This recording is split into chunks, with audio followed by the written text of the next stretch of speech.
Hey y'all. So yesterday we did Genesis 46, 7, 8, and all the way to 50. So we finished Genesis yesterday. Yay.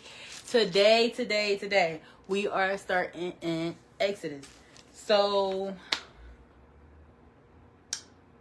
I left my other thing inside the car that helped me go over the summaries. I gotta go look and find if I can find what I gotta go through to go over the summaries. Yo, I be prepared but then unprepared. So let me look up. Let me go get what I need. Yo, give me 1 second.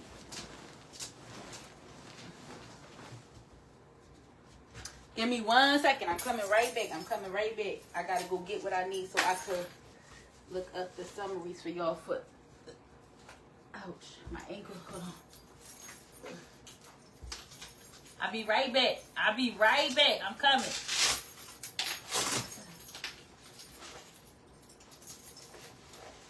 I gotta go get my other tablet that I need so I could give y'all the summary.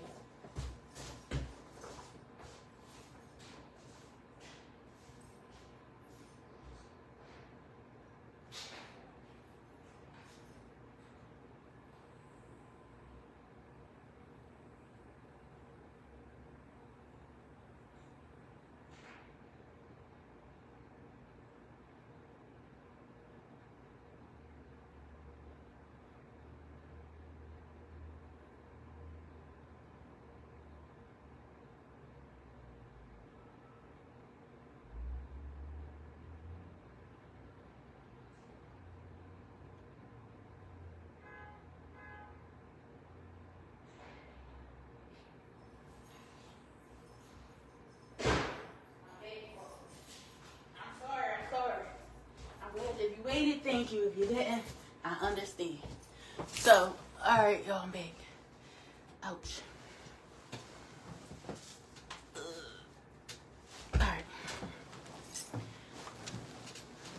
Alright, y'all. So, we're gonna do the summaries of 46, 7, 8, 9, and 50, so that we could catch up to where we starting it today, which is Exodus. We in the new book. We have done Genesis in January, which is still a completion because, oh, I'm sorry, y'all, hold on.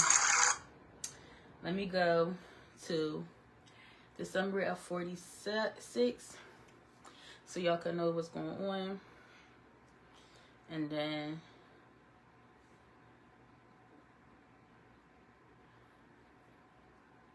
summary of Genesis 46. So the summary of 46 was Jacob moving his entire family to Egypt during the severe famine, following God's reassurance into a vision of Beersheba, where God promised to make them a great nation and return them to the land, and that Joseph would be with him until his death. Chapter 47, summary 47 was Joseph presented his family to Pharaoh, securing them the fertile land of Goshen and Egypt, while Joseph managed the devastation famine by exchanging Pharaoh's stored gains in Egyptians' money, livestock, and led to ultimately making the Egyptian tenant farmers paying a 20% tax. So next was, let's see, chapter 48 summary was described that Jacob, old and dying in Egypt, adopting Joseph's sons, Ephraim and Manasseh, as his own, making them equal to his firstborn sons, Reuben and Simon, ensuring they receive the inheritance. Jacob then blesses them, intentionally placing his right hand on the younger, Ephraim, making him greater than the elder, Manasseh, fulfilling prophecy and establishing the future tribes of Israel. A key moment for Joseph's lineage. Jacob's health and remembrance Joseph brung his sons Manasseh and Ephraim to Jacob while he was ill. Jacob recalls God's appearance at Liz, Bethel, and his promises to multiply his descendants and to give them the land of Canaan. The adoption of Joseph's sons. That's when Jacob adopts his sons that they was talking about. The blessing. Jacob's called the boys forward. Joseph positions the older Manasseh to Jacob's right, the place of honor, and the younger Ephraim to his left. Jacob deliberately crosses hands, placing his right hand on Ephraim, the younger, and his left hand on Manasseh, the elder. When Joseph tried to correct him, Jacob insists he knows what he's doing, stating Ephraim will become a multitude of nations and be greater than Manasseh. The prophets sufficient. The Acts elevates Ephraim over Manasseh, explaining why the tribe of Joseph split into two. When Ephraim often becoming the dominant force, a scene in later Israelite history. Jacob also speaks of God redeeming him from all harm and taking him descendants back to Canaan. So that was the summary of 48. The summary of 49. It summarized that Jacob's final prophetic blessing and curses upon his 12 sons reveals the future character and destiny of their tribe, highlighting Judah's kinship. Remember, Judah was the oldest brother who sold Joseph in the beginning, but he also changed towards the end when Joseph put the silver inside Benjamin, the younger brother at that time, cup, and then Judah explained himself, offering himself as a slave because he said he couldn't bear his father feeling sick or ill without his younger brother. So that showed Joseph that he changed at heart and he wasn't the same. So he became the king. So these are the final words. So Reuben lost his birthright due to defiling his father's bed, becoming unstable as water. That was his oldest son. Simon and Levi condemned from their violent anger and despair among Israel. Because remember, Simon and Levi was the brothers who killed Haran and Shechem. Because remember, Shechem was the one who touched their sister without her will. Remember that? In Genesis. So they decided to kill the whole nation. So Jacob had punished them too, or condemned them for doing that. Then Zebulun will live to be the seashore, becoming a heaven for sheep. These is all his sons. So in Genesis 49, Jacob kind of said his last words to all his sons and where they was going. So Ishur, a strong donkey, submit and labor for a good land. Dan will judge his people, despite as a snake by the way. God will rate it be an ultimate overcome. Asher will enjoy rich foods and royal delicacies. Wait, that's not the word. So I'm going to look it up and say it right tomorrow.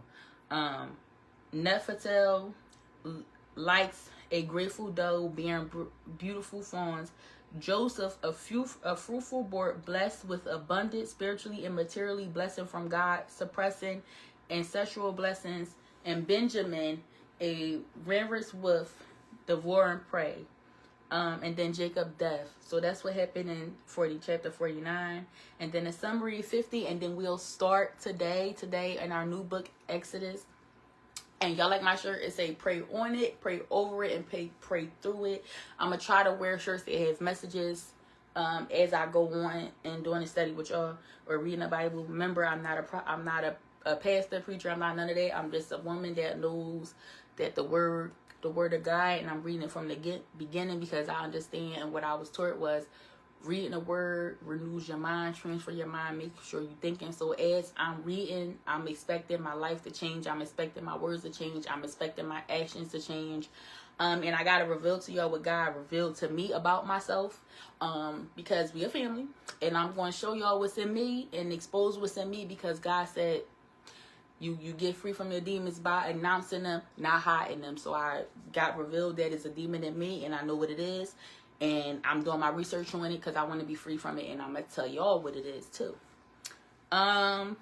So yeah, so the summary of 50 was Jacob's death, his elaborate burial in Canaan, where Pharaoh permissions Joseph profound for forgiveness for his brothers, reaffirming God used their evil for good, and Joseph's own death in Egypt, where he makes his family swear to carry his bones to the promised land. So, in chapter 50 of Genesis, we learned that Joseph died. And when he went, so the key events was Jacob's death, embalming. After Jacob's death, Joseph has his father embalmed by Egyptians, physicians, in 40 days processing, following by 70 days of mourning by Egyptians, showing Jacob's high statuses. The second key event was Jacob's burial in Canaan. Joseph requests Pharaoh's permission to fulfill his oath to Jacob, leading a grand processing Egyptians, Joseph's family's official chariots to Canaan, where Jacob is buried in a cave of Mechaphalie.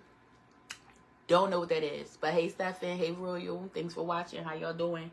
The brothers' fear and Joseph's forgiveness. So, in the beginning, the brothers was afraid to see Joseph because they knew what they did, but they then realized that Joseph had forgave them.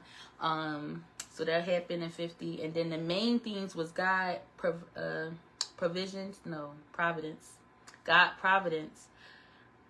God's work through human sin and suffering to achieve his purpose, ultimately saving many lives. Forgiveness. Joseph embodied true gospel-shaped forgiveness, chasing compassion over revenge. Hope and promise. The chapter ends not in finally, but with hope and future deliverance as the Israelites awaits God's fulfillment of his promises to bring them to Canaan. So yeah, we're about to start. That was the summaries.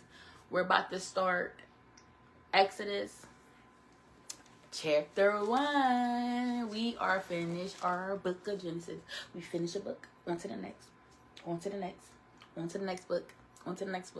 All right, I'm excited because we starting a new book. Yay! Right before January was over, which is a blessing. And going forward in February, I really want to, how it's 28 days or 29 days in February. I want it to be 29 days or 28 days of read the Bible with me, because there's no way I'm only on day 11 if it's January. What? The 23rd? It's the 23rd of January. I should be on day 23. I was slipping. But we're going to get that together. So, this is Exodus chapter 1, verse 1.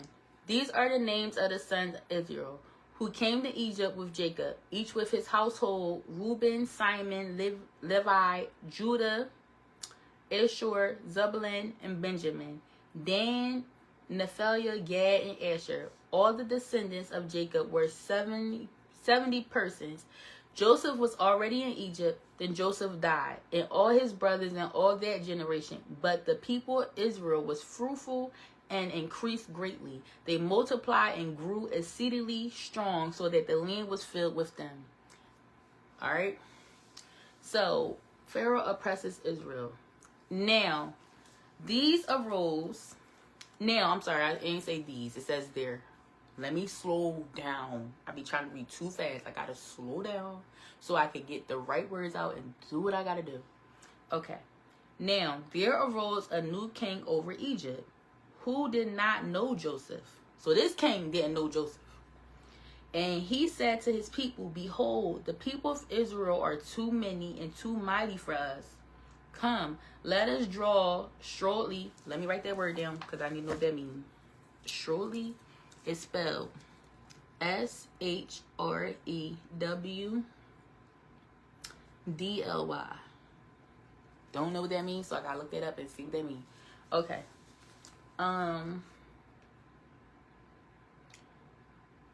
With them, lest they multiply. And I'm on Exodus 1 verse 10. So if you want to read along, that's where I'm at. You can continue. If wars breaks out, they join our enemies and fight against us and escape from the land. Therefore, they set taskmasters over them to afflict them with heavy burdens. Okay, so now we learning where the slaves come from. They built for Pharaoh store cities, fiefdoms, and ransoms. But the more they were oppressed, the more they multiplied, and the more they spread abroad, the Egyptians were in dread of the people of Israel. So they ruthlessly made the people of Israel work as slaves, and made their lives bitter and hard service, and meritor and bricks, and all kinds of work in the fields. And all their work they ruthlessly made them work as slaves. Then the king of Egypt said to the Hebrew midwife, one of whom name was Shipra, and the other Pua,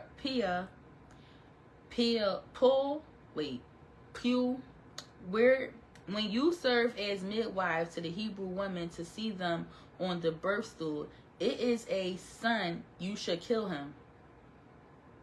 But if it's a daughter, she shall live. So it sounds as if they saying, if you have sons, they shall die, but the daughter shall live. But the midwife feared God and did not do as the king of Egypt commanded them, but let the male children live. So the king of Egypt called the midwives and said to them, Why have you done this? And let the male children live. The midwives said to Pharaoh, because the Hebrew women are not like the Egyptian women, for they are vigorous. It's spelled Vigorous.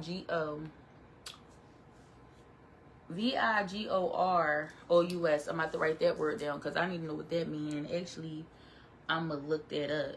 And you know what? Because I really don't have to rush through this, I'm going to look it up now so that we can know what it actually means. Because, alright, so I'm going to look it up right now. Let's see. Let's see. Because, yeah, I don't have to rush through this. And I'll be rushing through it, but I don't have to because we need as much understanding as possible what I do. And if you see a word as you read along, if you read along, and I'm about to start making y'all read along, you could type the word in a comment. Let's become more of a communion, like a more of a you know what I'm trying to say. What do the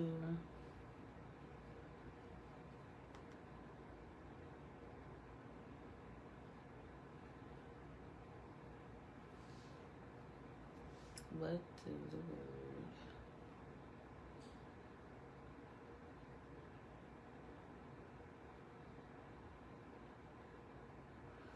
Vigorous.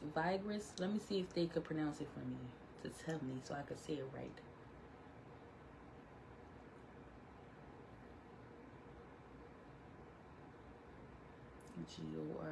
Gorous. Let's see. Vigorous. Ooh, y'all, I'm learning. So vigorous, it means strong, healthy, and full of energy. So they said the Egyptian women are strong and healthy, okay, and give birth before a midwife. Let me look up that other word, y'all. I'm hyped. Let me look up the other word I was looking for. And now that I don't know a word, I could get them to say it for me so I can say it to y'all right. Let me see. C-W-D-L-Y.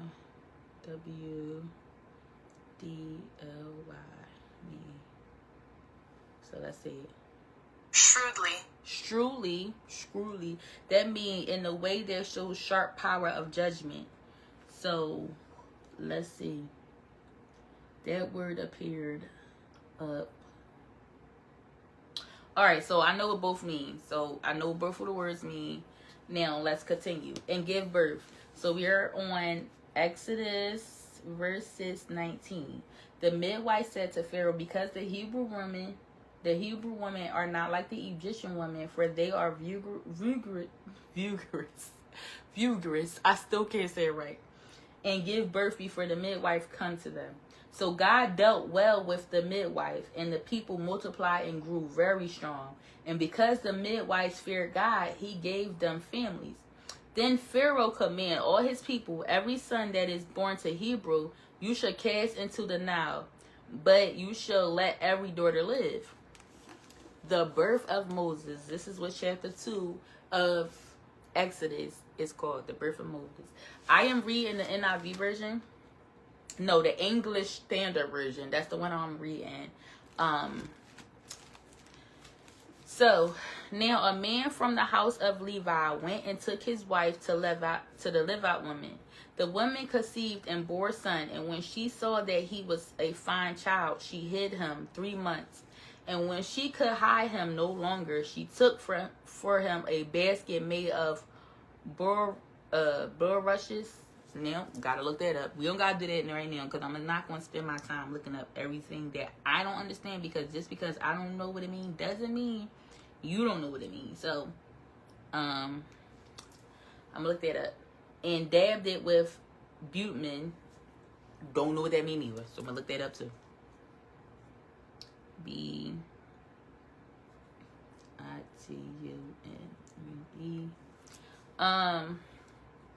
And pitch. She put the child in it and placed it among the reeds by the river bank. And his sister stood at the distance to know what would be done to him. Now the daughter of Pharaoh came down the bath at the river while her young woman walked beside the river. She saw the basket among the reeds and sent her servant woman, and she took it. When she opened it, she saw the child, and behold, the baby was crying. She took pity of him and said, "This is one of the Hebrew children." Then her sister said to Pharaoh's daughter, "Shall I go and call you a nurse from the Hebrew woman to nurse the child for you?" And Pharaoh's daughter said to her, "Go." So the girl went and called the child's mother. And Pharaoh's daughter said to her, "Take the child away and nurse him for me, and I will give you your wages." So the woman took the child and nursed him. When the child grew older, she brought him to Pharaoh's daughter, and he became her son. She named him Moses because she said, "I drew him out of the water." Now, back then, that sounded like adoption to me. Like, she just adopted Moses. She took care of him and made him hers. So let's continue. I'm on chapter 2, verse 11. On day when Moses had grew up, he went out to his people and looked on their burdens, and he saw the Egyptians beating the Hebrew, one of his people. He looked at this way and that, and seeing no one, he struck down the Egyptian, and he hid in the sand. When he went out the next day, behold, 2 Hebrews were struggling together, and he said to the man in the room, Why do you struck your companion? He answered, Who made you a prince and to judge over us? Do you mean to kill me as you killed the Egyptians?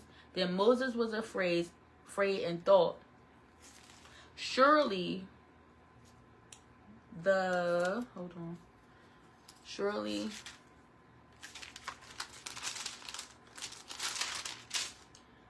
the thing is known. When Pharaoh heard of it, he sought to kill Moses, but Moses fled from Pharaoh and stayed in the land of Midian, and he sat down by the well. So once again, God will deal with you separately. Moses did something wrong, and he ran from his sin. Well, he ran from killing. He was afraid because now Pharaoh trying to kill him, because he like, what's up with you? Why are you touching my people? Now the priest of Midian had 7 daughters, and they came and drew water and flew the torch to the waters. I have to slow down. And taught to waters their father's flock. The shepherd came and drove them away, but Moses stood up and saved them and watered their flock. When they came home to their father, Reuel, he said, How is it that you have come home so soon today? They said, An Egyptian delivered us out of the land of the shepherd, and even drew water for us and watered the flock. He said to his daughters, Then where is he? Why have you left the man? Call him, that he may eat bread. And Moses was content to dwell with the man, and he gave Moses his daughter, Zipporah.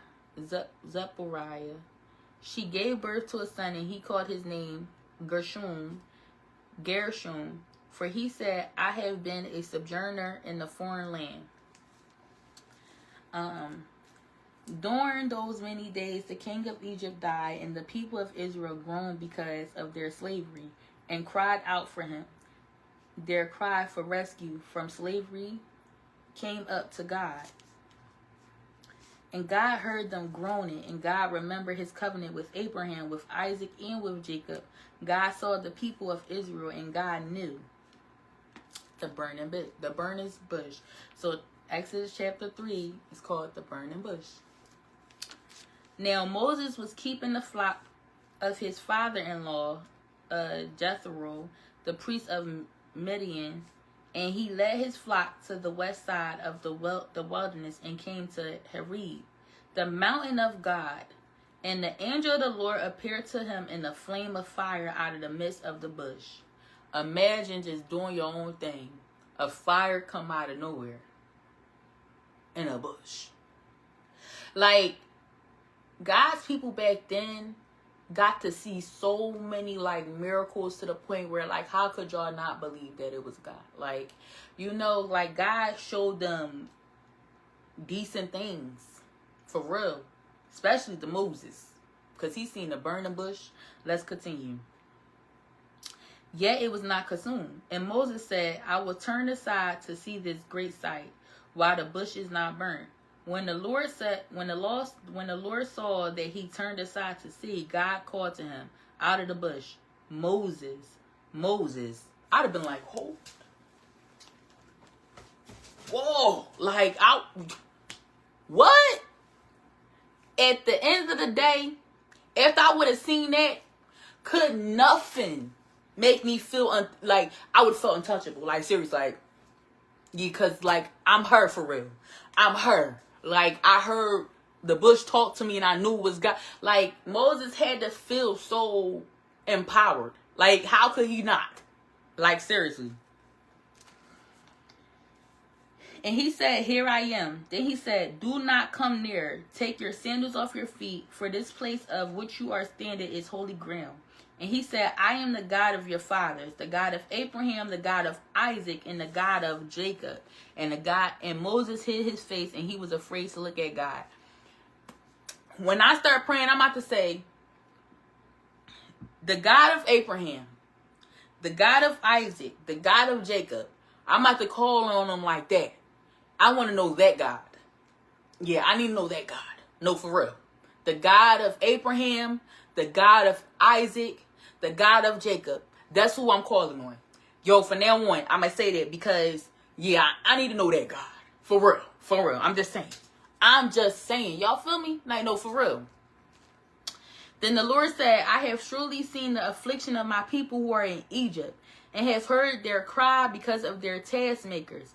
I know their suffering, and I have come down to deliver them out of the hands of the Egyptians, and to bring them up out of that land to a good and broad land, and a land of flowing with milk and honey, to a place the Canaanites, the Hittites, and the Amorites, the Perizzites, and the Hivites, and the Jebusites are now. Behold, the cry of people of Israel have come to me. Do y'all know that we still in that land of the Egyptians? Let me help you understand. When we wake up and we go to school, they train us to go to school, they train us to go work on this earth, we got to go to get a job. We are still in the land of Pharaoh because we're not free. We're waking up for them. We're working for them, for the money that they give us to spend in their land. I'm trying to come out that land. You get what I'm saying? This is why I'm glad that God has got me to want to see who I am, because I know I'm not supposed to be serving these masters.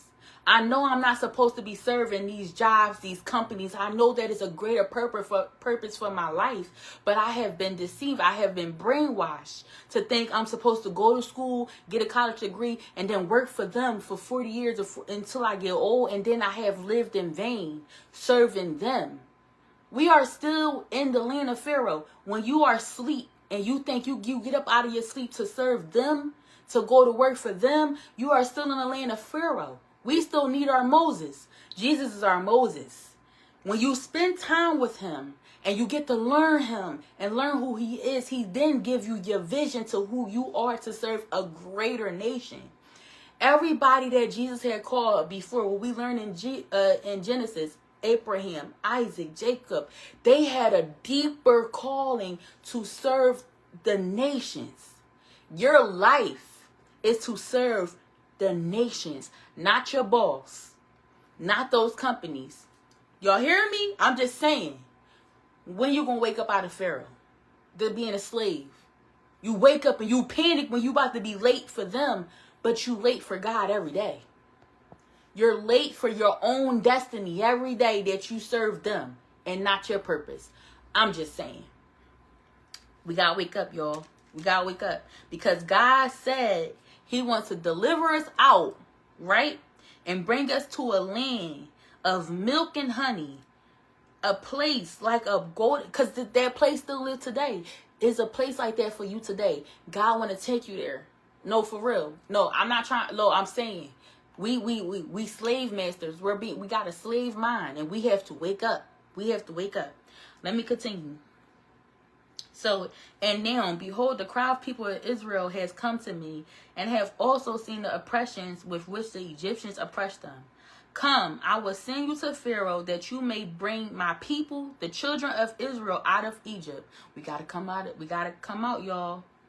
But Moses said to God, who am I that I should go to Pharaoh and bring them children out of Israel, out of Egypt? Remember, Pharaoh had sent out to kill Moses, so he's talking out of fear.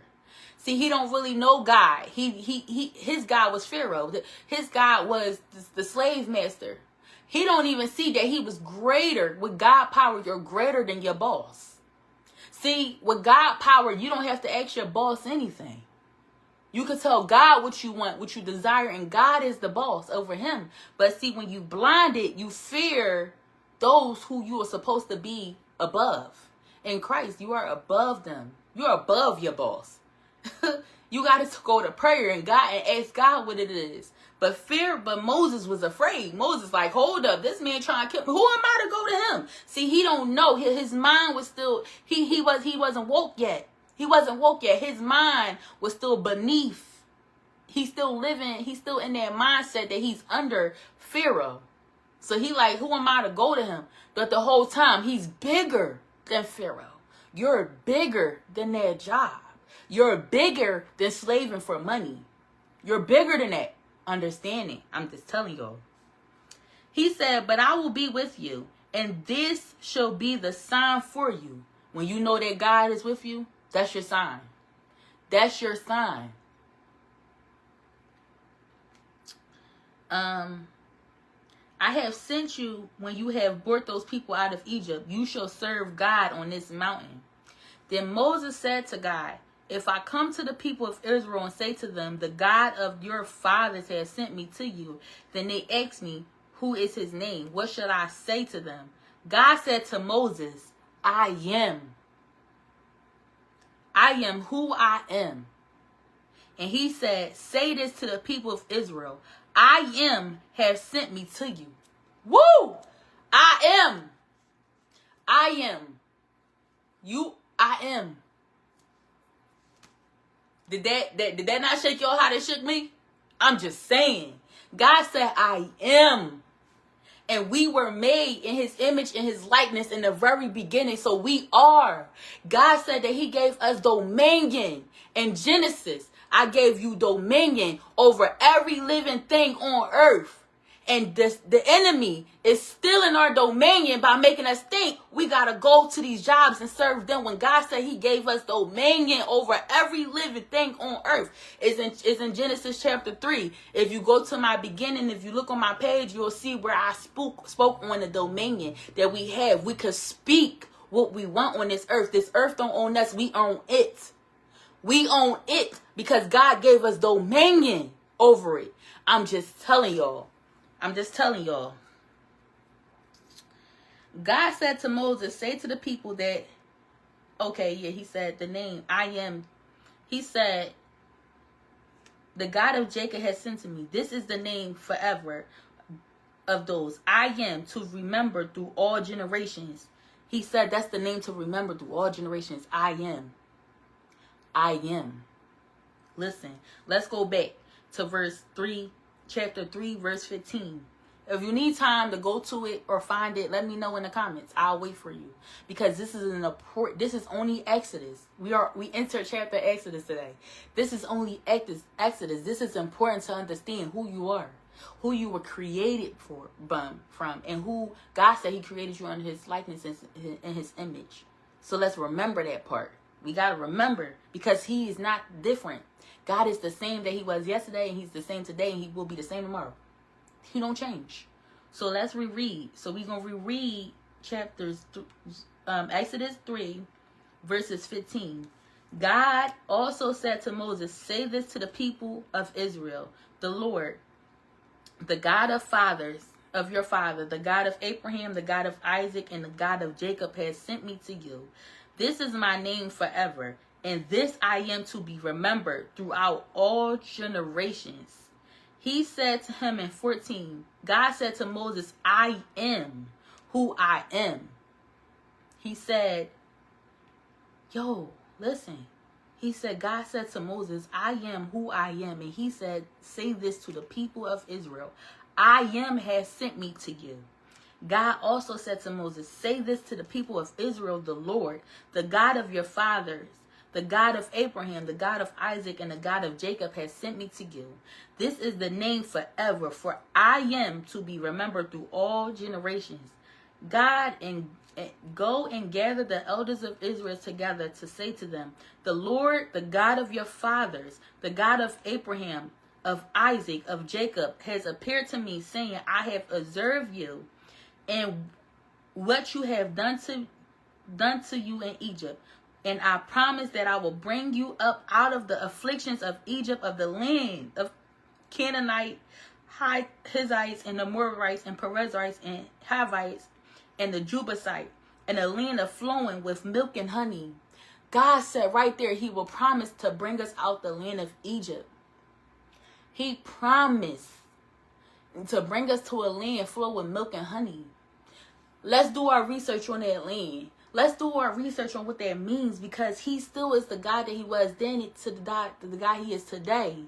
He promised to bring you out of that mindset of you thinking you got to work for somebody for 60 years until you get old with no purpose, with no promise. Because if you got sick today, you call that job and be like, I'm sick. But do they ever call you and say, are you okay? How you doing? Why you sick?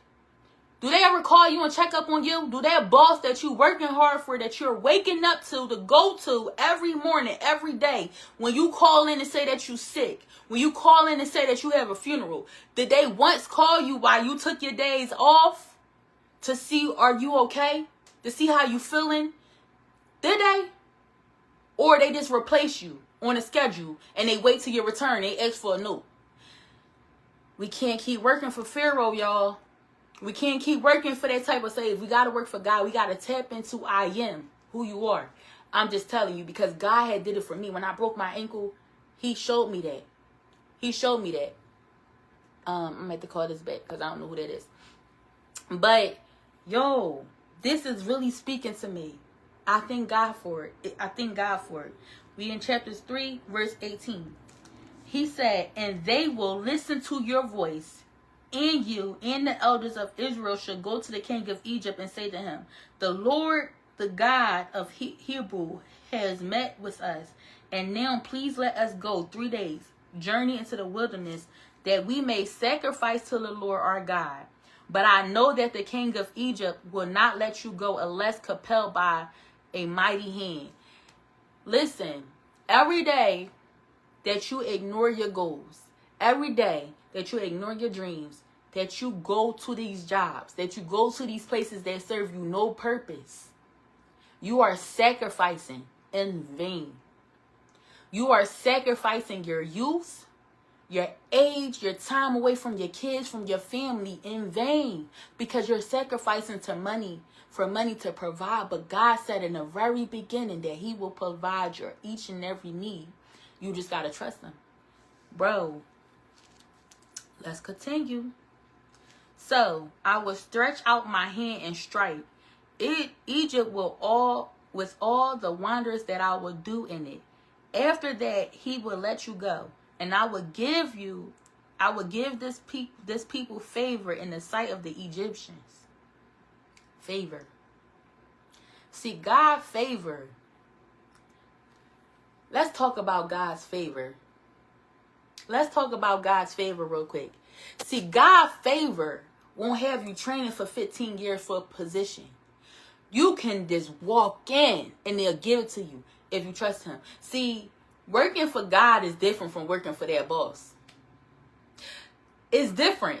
It's different because you know you come in demanding in God's power. Just like he sent Moses and he told Moses they will listen to you because of your voice, because who you are. Who with me, they will listen to you. In me, they will listen to you. And he's telling you, see, one thing about God is he give you X-ray vision. He lets you know what to come before it comes. He prepare you before it comes. He lets you see. He don't leave you blindsided. You just got to follow him. This is what I'm learning, y'all. See, this is what I'm learning. I don't have to depend on them saying that they're going to give me this and that. I got to go in there with my demand, the dominion that he gave me over the earth. You know, y'all see where I'm going here? Y'all see where I'm going here? Let's continue. He said, I would give this people favor in the sight of the Egyptians. And when you go, you shall not go empty. But each woman shall ask of her neighbor, and the woman who lies in his house, for silver, gold, and golden jewelry in your clothing. You shall not put them on your sons or your daughters. You shall just plunder the Egyptians. That's what we working for. Y'all know what we working for? We working for silver and gold. We working for the things that enhance our life on this earth. But God already said that he will supply your every need. See, your purpose is greater. This is why the enemy is trying to keep you focused on prosper in this world. But the things in this earth that you work for is not even yours. Even when people get excited about buying a house. Oh, I own this house. But you don't. Because if you die today, tomorrow, this house is not going with you. You don't really own it because you still got to pay this mortgage. It's a mind game. It's a mind game that they playing on us. We still slaves. People don't understand it. You borrowing these things, but the things that God give you can't no man take from you. See, if you don't pay that mortgage, the bank is going to take that from you. They're going to take that house. If you don't pay the payments on them cars, they going to take it from you. And see, when you pay it off, then they say that it's yours. Then they won't take it. But however, that don't mean you can't get in a car accident. That don't mean it can't get totaled. That don't mean that it still can't get taken from you. But see, the things that God gives you cannot no man take. The gift that God gave you in you, the things that if you give him your time, that he will grow in you, that he will mastermind, that he will show you who you are, can't no man take from you. Can't nothing but this world take from you. They can't take it from you. I'm just telling y'all. So, we are on chapter 4. Exodus chapter 4. Ooh, my ankle, y'all. My ankle is, This is good, y'all. This is good. And this only Exodus. Thank you, Lord. Thank you. And I'm going to tell y'all, and I'm going to show y'all that I'm just as human as y'all, because God revealed something in me because I spent time with him. And I'm going to tell y'all, I'm exposed to y'all what God showed that's in me. And I can't wait because I wrote it down. Moses giving Powerful sign. So this is chapter 4. We're going to read chapter 4, Exodus. Then Moses answered, but behold, they will not believe me or listen to me, for they will say, the Lord did not appear to you. So he's telling God what he think they're not going to do. But see, God already know. And that's what we do. We tell God what we think. We listen to those thoughts that tell us you're not great. You're not. God didn't put nothing in you. Go ahead, go to work. Go ahead and go be a slave. Yeah, go ahead. Oh, you can't pay your bill. You better go to work. Don't call out. Don't take it. No. You got, see, y'all don't get me started. Let me continue. The Lord did not appear to you. The Lord said to him, what is that in your hand? He said, a staff. And he said, wait, hold up. Let me cut, because my spirit is just like, hold on. Let me, y'all, because it says, what is that in your hand? He said, a staff. And he said, throw it on the ground. So he threw it on the ground, and it became a serpent. See, God said, you talking, what's that word? You talk stupid. Not talking stupid, but you talking with no power, no value. You don't understand who I am. Let me show you. Throw that on the ground. Let me show you who you got with you. Because sometimes we got to see. And when God showed us he with us, we got, when he say what he say, he mean what he say. And this is what he was showing Moses. Because Moses is like, who? They not going to believe me. Then he said, oh, so you don't know who I am. Let me show you who I am to you. Let me show you. So he threw the staff.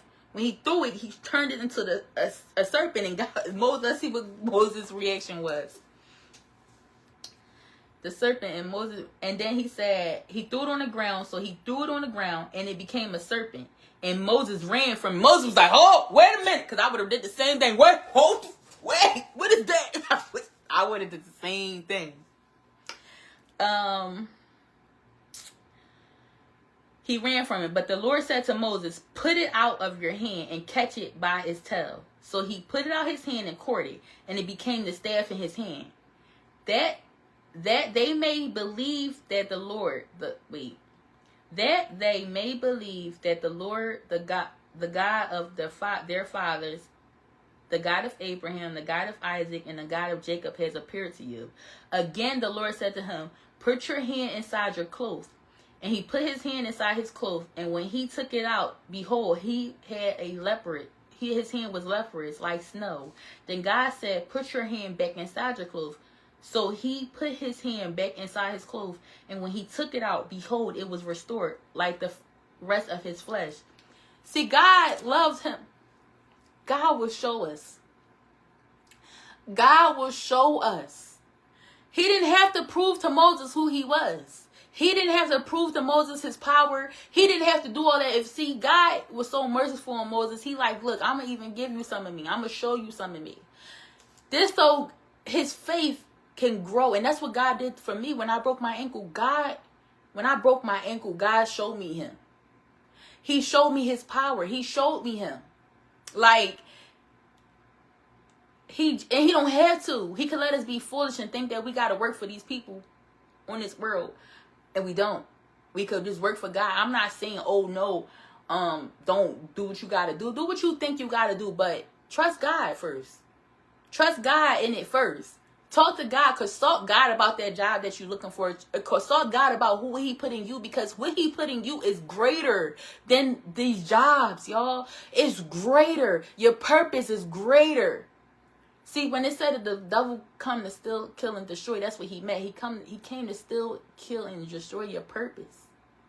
He wants you to believe that you don't have no purpose beyond going to work and taking care of your kids. Your purpose is greater than that, y'all. Our purpose is greater than that. But let me continue. I'm on 4 verse 8 of Exodus. 4 verse 8. If they would not believe you, God said, or listen to the first sign, they may believe the later signs. If they would not believe even those 2 signs or listen to your voice, you shall take some water from the Nile and pour it on the dry ground. And the waters that shall take from the Nile will become blood on the ground, the dry grounds. But Moses said to the Lord, "O my Lord, I am not equivalent either in the past or since you have spoken to your servants, but I am slow to speech of the tongue." Then the Lord said to him, "Who has made man's mouth? Who has made him mute or deaf or seeing or blind? It is not I, the Lord." Y'all, listen. "Now therefore go, and I will be with your mouth and teach you what you shall speak." Do y'all hear that? God give us everything we need. We don't got to fear none. You don't got to fear nothing on this world. You don't got to fear no cops, no judge, no people, no friend, no foe. You don't got to fear nothing. When you trust God wholeheartedly, when you know what God is able to do, fear should not be. That's why God said he do not give you the spirit of fear, but a love of peace and a sound mind, because spirit of fear is not of God. Fear puts you in submit. When you fear, you submit. You submit to those things. You submit to those. When you fear, when you let fear in a good way, you stopping yourself. You got to walk on this earth fearless because God gave you dominion. And God will speak for you. He will talk for you. He will walk for you. He will be there for you when you trust him. When you trust his word. When you come into alignments. See, I'm only in Exodus, y'all. I'm only in Exodus. The second book. And I'm learning so much about God's power. I have learned so much in Genesis. About how he was always with his people. He will always be with us if we trust him. We just got to let go and trust him. It's easier said than done. But it's worth it because what God gives to you, no man can take from you. I'm just saying. So he told him, "I created your mouth. I give blind. I made people blind could see. Do you not know I'm not going to give you what you need to fulfill my purpose? What I got for you? What I called you and what I created you for?"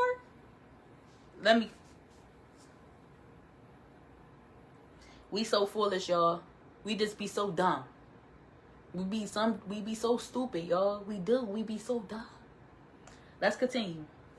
But he said, "Oh my Lord, please send someone else." Moses like, "I'm scared." He's still scared of Pharaoh. He's still scared of the creation. He's not trusting the creator. You know how many times we do that? We let the creation put fear in our heart and don't trust the creation of a bill. They saying, "Oh, your lights gonna get turned off." Now you in fear. You out here doing all this weird stuff to try to get the money to turn your lights on. But the creator said, "I have given you light." Let's continue.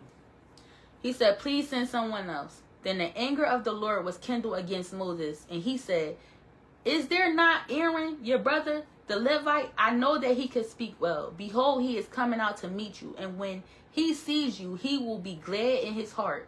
You shall speak to him and put the words in his mouth. And I will be with you.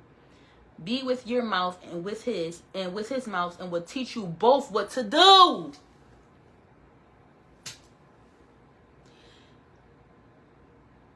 He will teach us what to do. As of today, I'm not moving in fear, y'all. I'm not moving in fear. I'm not trying to figure out what I'm supposed to do for my life no more. I'm tired of moving foolishness because God is telling me right then and there, he going to do everything to me. All I got to do is submit. All I got to do is listen to what he's telling me to do. Y'all, listen. He just created something new in me. And I can't wait to share it with y'all what he showed me about myself, because I want to share that with y'all. Okay. Behold, you should speak to him, and I will put in your mouth and with his mouth, and will teach you both what to do. He shall speak for you to the people, and he shall be your mouth, and you shall be as God to him. And take in your hand this staff, in which your sign shall and which you shall do the signs. So even though God knew that Moses was capable, even though in Moses' fear, he like, "All right, look, I'm gonna bring your brother, tell your brother what's up. I'm gonna have Aaron speak since you still afraid."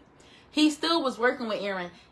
Moses, see, God is a loving God. It's just like, but see me, I'm trying to be bold with mine. God give me a assignment, I want to do it, no matter what it look like, because this is it's just amazing. Because I know that I'm destined for greatness, and so are you. So are you. You was not meant to be no slave to no Pharaoh. You was not meant to sit there and sober and be afraid of what you should eat next. God would never wanted that for us. He never did. You got to take back your authority. Take back your authority over your life. Speak your life. Tell the earth what you want in life. What you want to be free from. Where you want to go. What you want to see.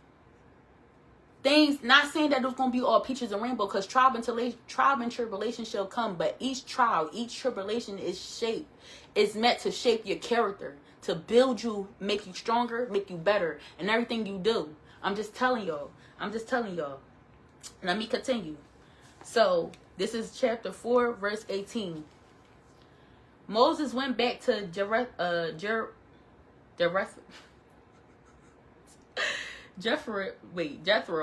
and his father-in-law, and said to him, "Please let me go back to my brothers in Egypt to see whether they are still alive." And Jethro said to Moses, "Go in peace." And the Lord said to Moses and Midian, "Go back to Egypt, for all the men who were seeking your life are dead." So Moses took his wife and his sons and had them rid on a donkey and went back to the land of Egypt. And Moses took the staff of God in his hand.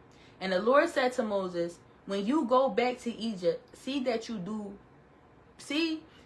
before Pharaoh all the miracles that I have put in your power. But I will harden his heart so that he will not let the people go. Then you shall say to Pharaoh, 'Thou says the Lord, Israel is in my firstborn son. And I say to you, let my son go, that he may serve me. If you refuse to let him go, before I will kill your firstborn son.' At a larger place on the way of the Lord met him and sought to put him to death." Now, see, this is where I'd be like, okay, God, you were able to do this, but why harden Pharaoh's heart? But see, God could do what he want, but why would he harden? Isn't Pharaoh human too? Like, why did he have the heart? Why would he harden his heart? See, that's the things that make me think about the Bible sometimes. I'm not even going to lie to y'all. I'm keeping it real, because, like, God said he will harden Pharaoh's heart so that he will refuse to listen. But why though? Why did you want to harden Pharaoh's heart? So sometimes God harden people's hearts on purpose. And why though? Like, why? Why he couldn't? Why Pharaoh didn't deserve grace? Why he had to learn the hard way? What was it about him? But I can't question God, but I'm questioning the Bible. I'm questioning that part. Like, he said that I will harden Pharaoh's heart so that, you can do the first, so he could learn. I disagree with that. I don't think it's fear that God hardened Pharaoh's heart. But was Pharaoh's heart already hardened? I don't know. Let's continue. That touched me a little bit, because why didn't Pharaoh deserve grace? Why did he harden his heart before he, it says it right here. It said, "And say to him, let my son go, he may serve. If you refuse to let him go, before I will kill your firstborn son at the largest place on the way." He said, it says right here, it's verse 21. "I have the power." He said, "See that you do before Pharaoh all the miracles that I have put in your power, but I will harden his heart so that he will not let the people go." That threw me off. Like, why would you? I will harden. God said, "I will harden his heart so that he would not let the people go." Why did God want to kill his first son? That, I don't know. That put a weird taste in my mouth. It's like, I love God, I know God, but this is why I decided to read the Bible, because some things I just don't understand. Why would you want to harden his heart? He said, "I will." He didn't say that Pharaoh's heart was already hardened. He didn't say that Pharaoh was already disobedient. He didn't say that. He just said, "I will harden his heart so that he will not let them go." "Then you shall say to Pharaoh, 'Thou says the Lord, Israel is my firstborn son. I say to you, let my son go, that he may serve me. If you refuse to let him go, behold, I will kill your firstborn son.' At the largest place on the way of the Lord met him, and sought to put him to death. Then Zerubbabel took a flint and cut off her son's foreskin and touches Moses. feet with it and said, "Surely you are a bridegroom of blood to me."